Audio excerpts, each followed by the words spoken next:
internet, and welcome to yeah. Okay. So I've been watching a lot of game theory. I have. I'm okay. We're okay. I'm okay. But I'll tell you what sucks is getting into game theory literally a month after Matt Pat has retired. Like I could have chosen any other time. This hasn't just been any game theory though. Oh no, my dear child. This has been Five Nights at Freddy's, the linchpin of the internet theorizing community. And as a nerd who doesn't have a job, this has taken up pretty much my entire life.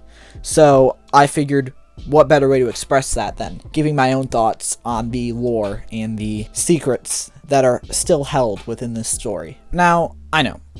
There are so many Five Nights at Freddy's videos on the internet already, and they're all so long.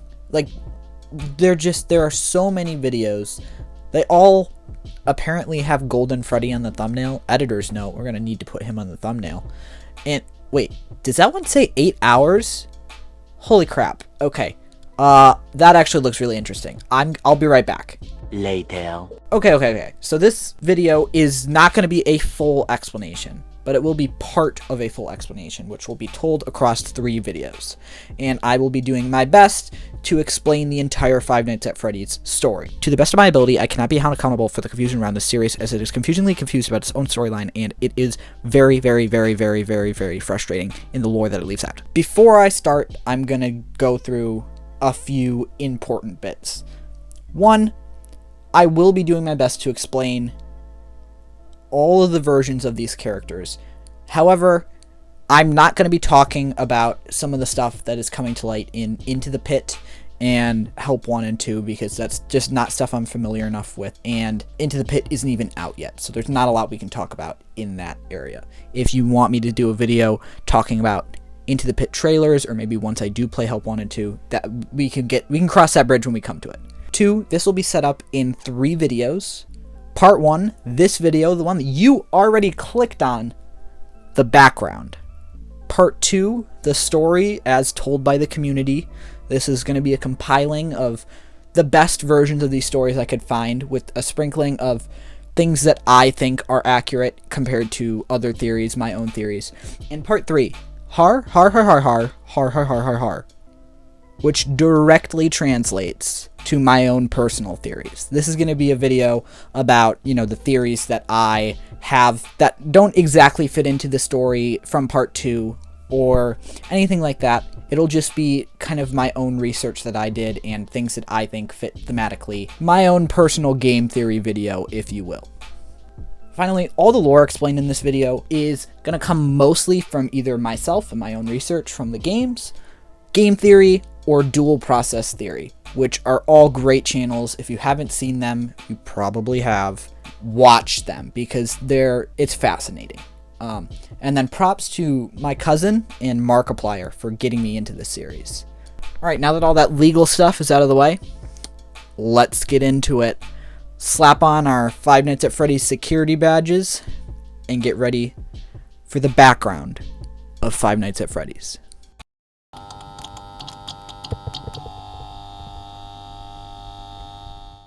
So I say, without further ado, let's just jump into it.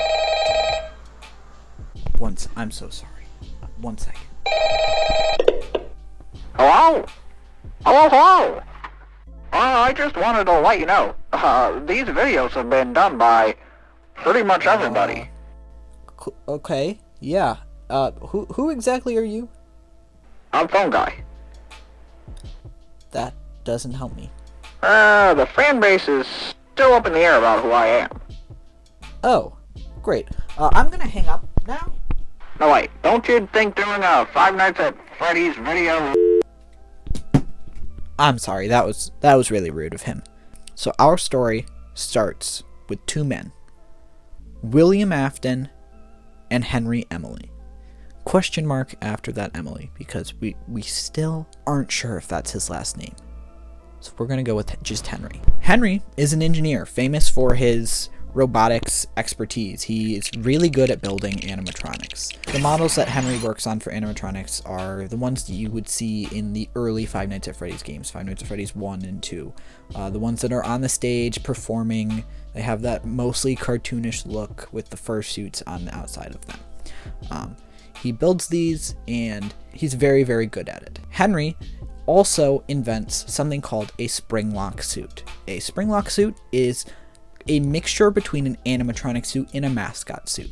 It can be worn on the robot endoskeletons on stage, and it can perform like all other animatronics would, but it can also be taken off and worn by a real person to free roam the pizzeria or the diner or wherever this character would be. These are primarily used on what are called the Fredbear and the Golden Bonnie suits, which we will talk about a little bit later in the video. Essentially, what you need to know, Henry is a genius when it comes to robotics. He's very good at it, and it makes him very valuable to other people because of how good he is at making these things. Henry has a daughter, Charlotte, who he loves very much, but he tends to unintentionally or intentionally sometimes ignore her in favor of his work. He is obsessed with constantly upgrading and continuing his work in the animatronic field to get it as best as it possibly can, and it leads to him neglecting his child a lot more than he probably should. Henry is what you would call a workaholic. William Afton is also a father who is constantly obsessed with the idea of being remembered. William wants to have a legacy. He does not want to fade into obscurity, and he does not want to be someone who is not remembered. He's also obsessed with the idea of not dying. He is obsessed with the idea of forever life. William sees the best option to do this, to build a legacy for himself that will not be forgotten through the constantly expanding channel of children and family entertainment via dancing animals. Similar to his own father's ventures in this area, using dancing animals to create a family business, starting with Freddy the Dancing Bear.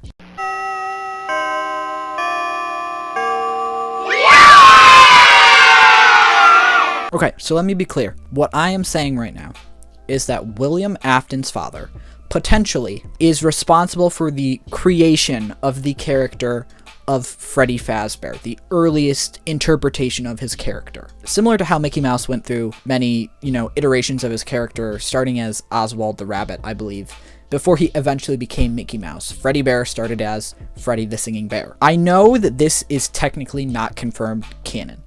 I will talk about this later at the end of the video, why I chose to put this in here.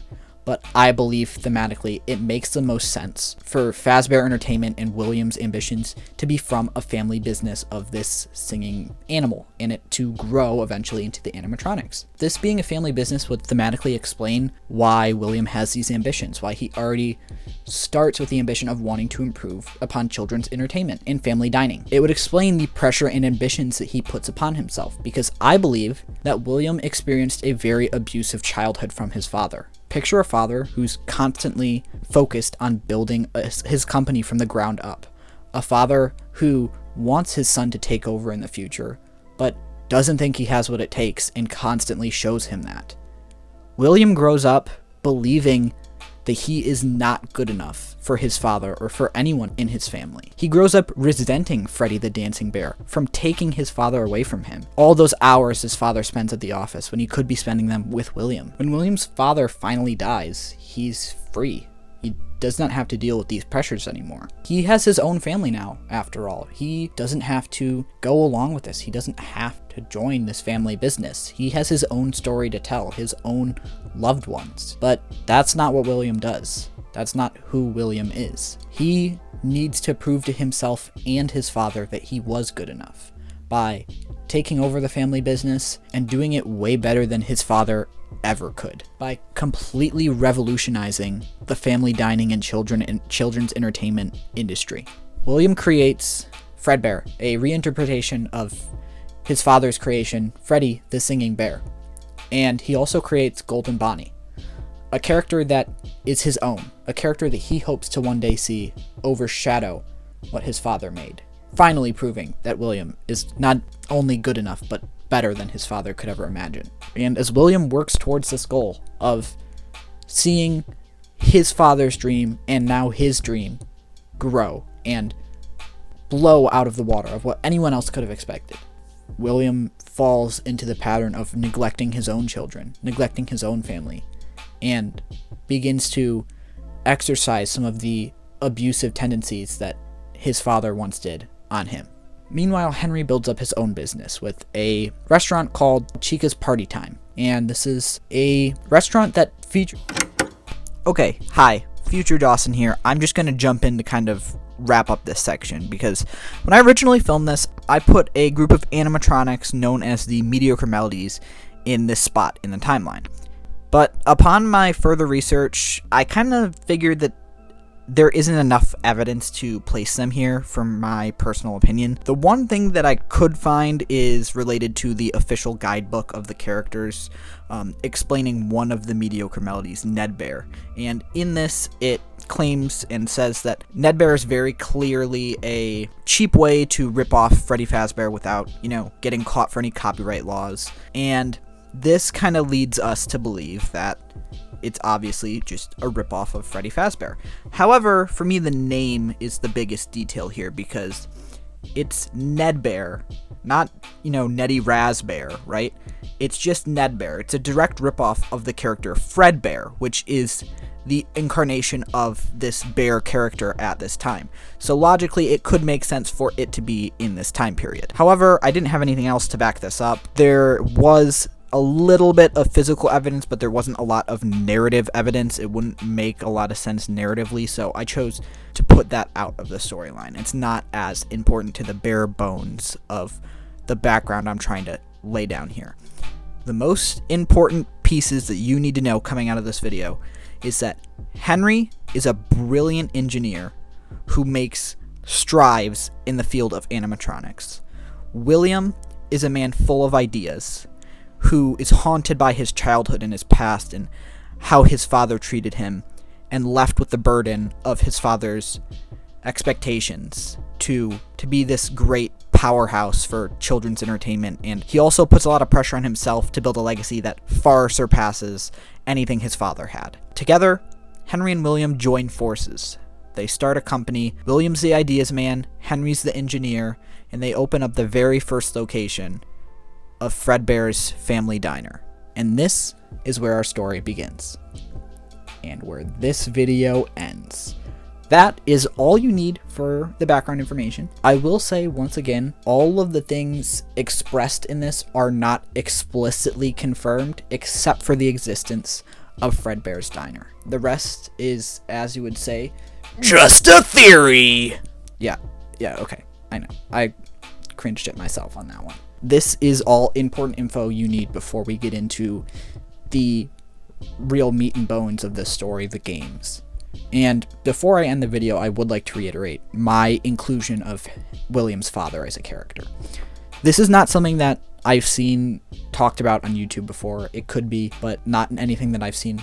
And I think it just works so much thematically. We have evidence that Freddy as a character in this business of this dancing, singing bear goes back all the way to the 1940s with this rubber hose poster that was shown in Security Breach. This style was popularized in the early 40s, again with characters like Mickey Mouse and the Walt Disney Corporation. And this poster gives us evidence that this business has been around for a lot longer than we thought it was. As Matt Pat said in a video explaining this poster, it's likely that this was either a family business that William inherited or something that he saw as a very young kid, because William could not be a business owner in the 40s and still be a present killer in the 80s. He would be like 70 if he started the business at 18. So it's not reasonable unless he saw something as a child or as a family business. But I think family business is the route to go for this. It gives him the most motivation. It would explain the pressures that he feels, the constant feeling that he needs to build a legacy for himself, that he needs to live forever, that he needs more time to prove himself.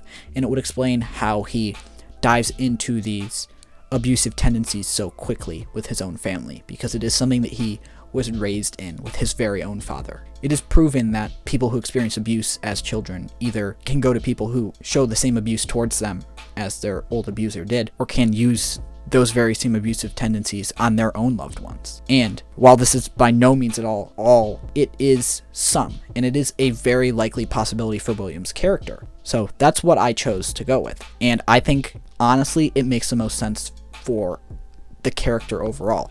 It shows William's past, and it gives us a little more empathy for him, regardless of what the terrible things that he has done, which we know that these game designers love. They said in interviews that they want specifically not to create a monster, but to create an empathetic villain, someone that you can feel kind of justification behind what they're doing, but not ever root for. And that's what makes a great villain. So this, to me, builds upon that. It gives William more motivation while still allowing him to be the villain that he is.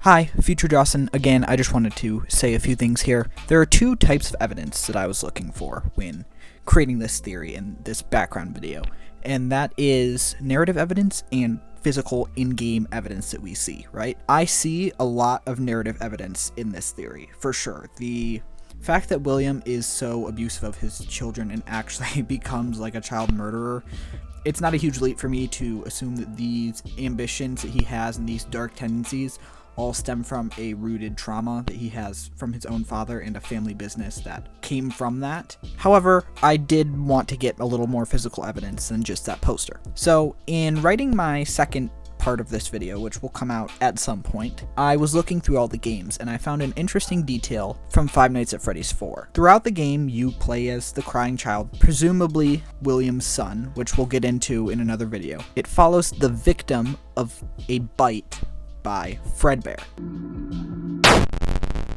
In every night of this game, there is one thing in the left side of the hallway, and it is a grandfather clock that is always there, that stays consistent between the minigames and the actual gameplay, is this grandfather clock being there. In fact, in one of the minigames, we actually see Fredbear sitting on this grandfather clock. Now, this is a little bit of a stretch, but we know that Scott, the creator of this game, has the tendency to put some things in for metaphorical purposes.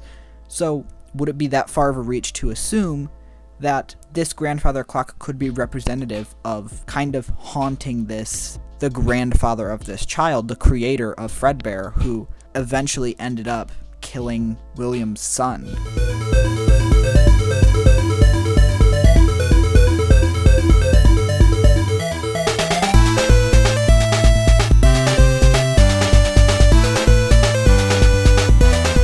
That's all I have for this video.